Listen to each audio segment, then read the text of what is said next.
দরজার সামনে হাত জোড় করে এসে দাঁড়ালেন, সন্ন্যাসীর মতো চোখের চাউনি, যেন সব বিলিয়ে দেবার জন্য পৃথিবীতে এসেছেন। কি নাম? দেশবন্ধু শিয়ালদার। এরাই আমাদের দেশ নেতা ঠাকুমা। কেউ অ্যাসেম্বলিতে দাঁড়ান, কেউ পার্লামেন্টে। এরাই আমাদের দেশের হত্যাকর্তা বিধাতা। কি আমার হত্যাকর্তা রে? যেমন খ্যাংরা কাঠির মতো চেহারা, তেমনি কথাবার্তা। আমি ভাই একবার দেশ নেতা দেখেছিলাম। আমাদের গাঁয়ের স্টেশন যেন কোথায় যাচ্ছিল। সকাল থেকে তো গাঁয়ে হইচই পড়ে গেল। আমরা গাঁয়ের ছেলে মেয়ে বউ সকাল সকাল খাওয়া দাওয়া করি 3 মাইল পথ পার হয়ে স্টেশনের দিকে ছুটলাম। গিয়ে দেখি ছোট্ট স্টেশন মানুষের মেলায় একেবারে ভরে উঠেছে। খানিক বাদে ট্রেন এলো। কাছে তো আর যেতে পারিনি ভাই, দূর থেকে তাকে দেখেছিলাম। রেলের দরজার সামনে হাত জোড় করে এসে দাঁড়ালেন, সন্ন্যাসীর মতো চোখের চাউনি, যেন সব বিলিয়ে দেবার জন্য পৃথিবীতে এসেছেন। একটা কথাও বললেন না,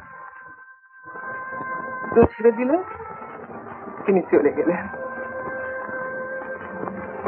কি ঠাকুমা? কি নাম? দেশবন্ধু শিয়ালদার। সেই ভয়ঙ্কর দিনে 1942 সালে যখন হিমালয় থেকে কন্যাকুমারী পর্যন্ত সারা দেশে বিদ্রোহের আগুন প্রজ্বলিত হয়েছিল, আমার স্ত্রী পুত্র পরিবারকে পরিত্যাগ করে সেই বিদ্রোহের আগুনে ঝাঁপ দিয়েছিলাম। সেদিন আমিও জেল খেটেছিলাম। জেলের সেই অমানসিক অত্যাচার, জেলের সেই অমানসিক অত্যাচার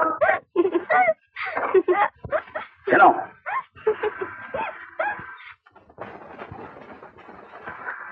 সহ্য করেছিলাম।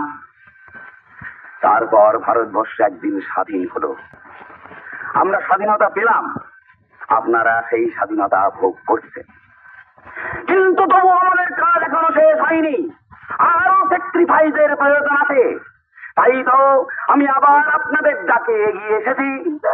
আজ দেশের তরুণ দুর্দিন, চারিদিকে হাহাকার, অন্ন নেই, বস্ত্র নেই, সুখ নেই, শান্তি নেই, মিশে নেই।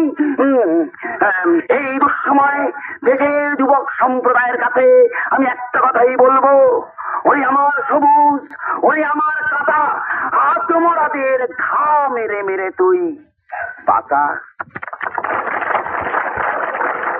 আগে তুই নিজে বাঁচ, তারপর আমাদের বাঁচাবি। চল রে, এই ক্যাবলাকে আর ইলেকশন লড়তে হবে না। যা তোরা পাড়ায় যা। চল চুন চুন, আমরা একটু